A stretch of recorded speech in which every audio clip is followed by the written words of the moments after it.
By Amber Phillips, c. 2018, The Washington Post. 7 states held primaries Tuesday night: South Carolina, Oklahoma, New York, Colorado, Maryland, Mississippi and Utah, and as usual, President Donald Trump loomed over top races for Republicans.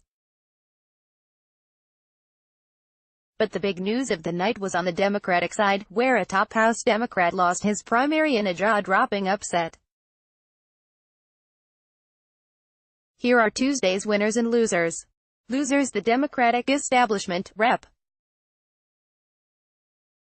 Joe Crowley, DNY, is one of the highest-ranking Democrats in the House, and he just lost his job to a 28-year-old member of the Democratic Socialists of America.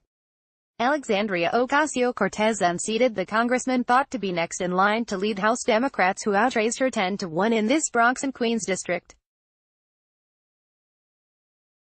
Her extraordinary upset of a 20-year veteran of Congress will shake the Democratic Party establishment, as it grapples for unity in its efforts to win back the House of Representatives this November. Con men: former Republican Congressman Michael Grimm was trying to become the first felon in 90 years to be elected to the House, according to one calculation by roll call. He resigned his seat in 2015 to go to jail for 7 months for tax evasion. But his attempts to leverage his conviction for outsider street cred in a pro-Trump Staten Island district failed. Grimm lost the Republican primary to the incumbent, Rep. Dan Donovan, who has lobbied to display Trump's portrait in post offices and got endorsed by Trump. Trump tweeted, "Tremendous win for Congressman Dan Donovan. You showed great courage in a tough race. New York, and my many friends on Staten Island, have elected someone they have always been very proud of.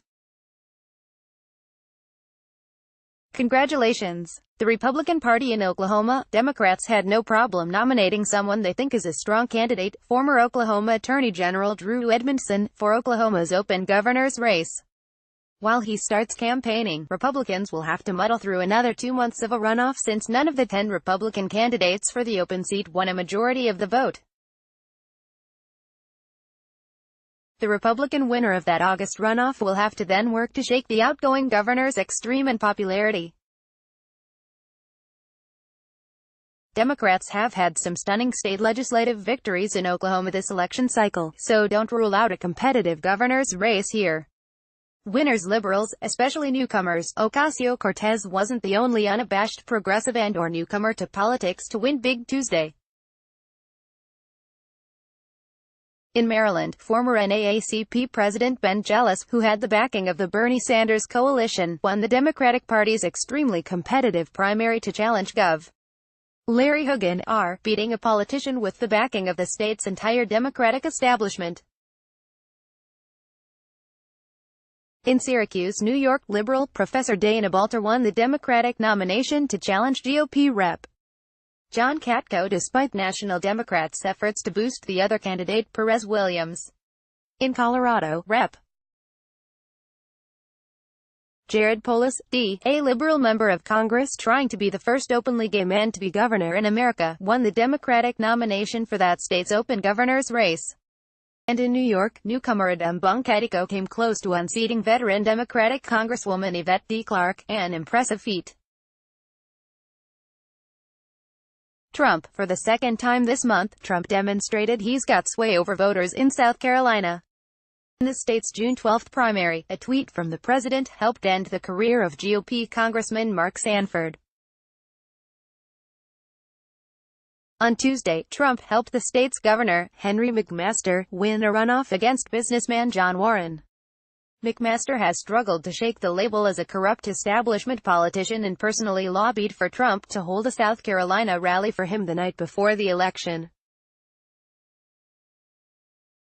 As rambling and unfocused as Trump's rally was, it may have helped McMaster handily win his runoff. GOP analysts were predicting the runoff would be close. McMaster won by more than 5 points. Trump tweeted, "Congratulations to Governor Henry McMaster on your big election win. South Carolina loves you. We are all proud of you and Peggy, at Henry McMaster." Trump. No, that's not a typo. Trump was a clear winner across the country in Utah, too. There, Mitt Romney won the Republican nomination for an open Senate seat, which, in Utah, is often a bigger hurdle than the actual general election. But Romney got there only after minimizing his criticism of Trump. He went from warning his party that a Trump presidency would greatly diminish America's future, to writing an op-ed in the Salt Lake Tribune a few days ago that declared, "The first year of Trump's administration has exceeded my expectations." Trump tweeted his approval Wednesday morning. Trump tweeted, "Big and conclusive win by Mitt Romney. Congratulations. I look forward to working together. There is so much good to do. A great and loving family will be coming to D.C. Medical marijuana. Voters in Oklahoma approved legalizing medical marijuana, despite widespread opposition from state Republicans and faith leaders.